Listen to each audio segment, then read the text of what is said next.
This is the ideal system I was talking about. So the cell and force, see, one here pulling that down, one there, and two in the back. But obviously, and especially since the elastic is so strong, and it does not even have the option to increase it, it means that it has a very stiff military look, always impeccably tucked in, but it will damage the shed. So I really don't think I would wear it. I would wear it towards the end of its life in many years, because also I have not wear it a lot since it was only for evening wear with that shed. This was meant to take it because it is much less wear and not the actual either I intend to do.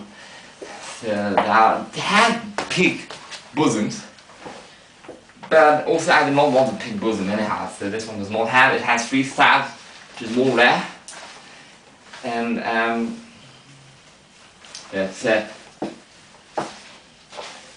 this stud is not original. I got this in 2010 from U-Schist, where I had got the fake celluloid collars, which I actually made of acetate. And I had another one, but I lost it ages ago. Never found it again. So, see, that one, it does not have the reinforcement, because instead it has a total, more common today, reinforcement of the slit. Was there, it does not have that. It is simply gathered a little bit and sort like in this 90s imitation.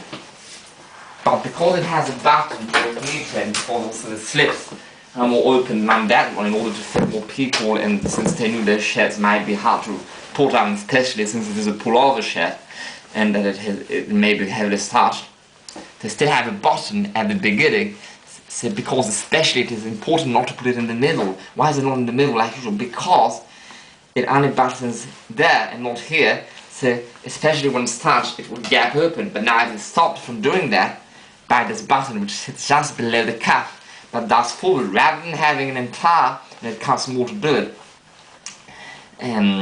placket at the slit. It only has this reinforcement triangle here and there.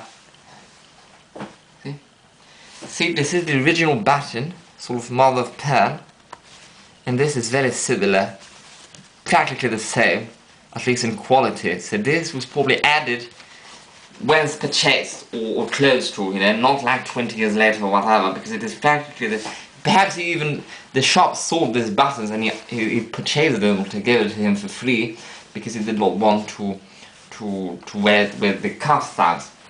So I will actually keep those original buttons at first when I have not starched it, because ideally it is more formal, more discreet. I prefer that style, but less ostentatious, more British style, rather than having, you know, ostentatious cuff studs.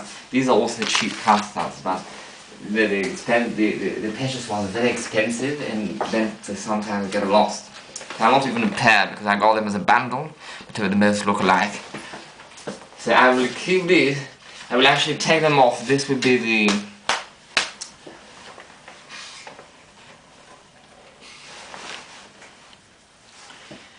the shed I wear when it's morning again, because I have no shed to wear. They're all broken down, except that German peasant imitation one, but the sleeves are so full that I cannot even wear it below any coat except for my 1940s coat, but then it is from the 1940s. I don't want to wear that, so I will wear this instead, the removable collar. Thank heaven, I think unfortunately one of our dogs may die soon, so maybe in the morning again. I hope this will not be so though. So I will replace, I will get the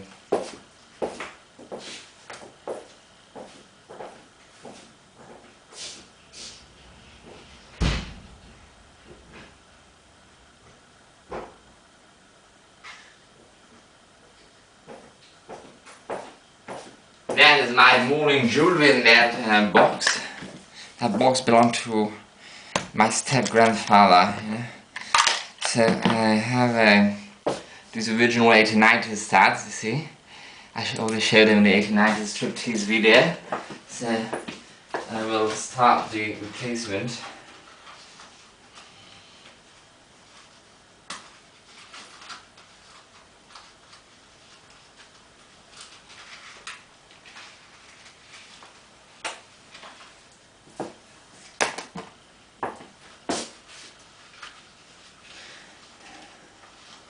I think these calves are actually only 2 plies because they get so thin. It's so neat looking once they have this starch. They're only 2 plies, but they use a special fiber cloth meant to absorb a lot of starch. The same than here, but because it has 2 plies, it takes a lot. Right? The calves are slightly thicker.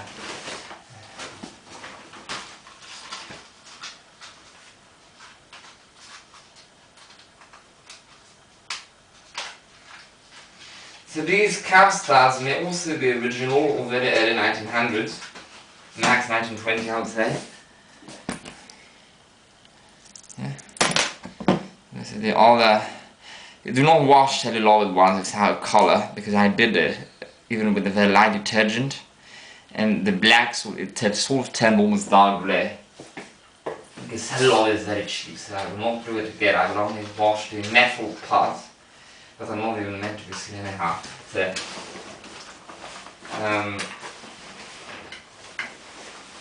that's it.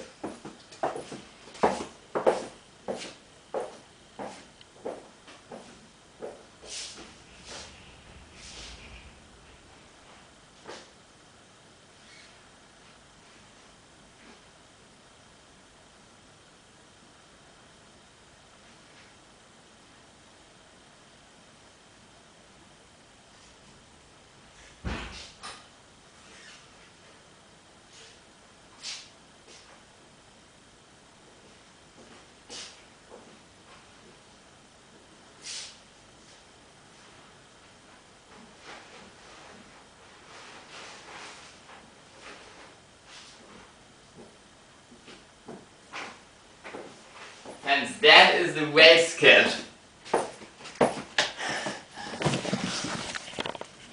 Required. I was trying on in the 1890s 50s video. Yes, it is that. I took out the buttons whatever, so I will. It is so bloody stiff, I don't know how I'm going to. See, that panel is stuck to it.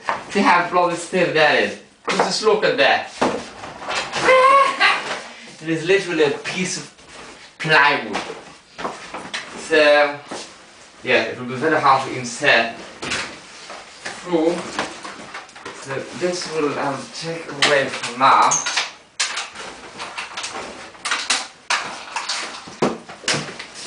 So that stud I will transfer to the new evening shed, which is actually all there.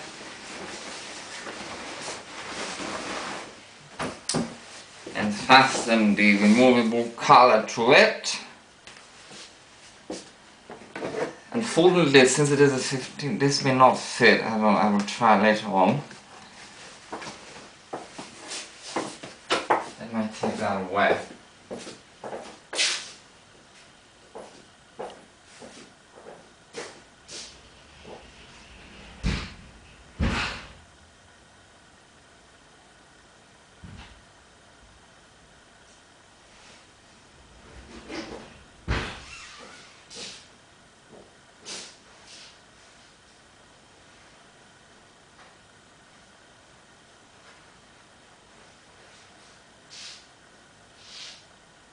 Yeah, that one gets it. That is the little beauty. So this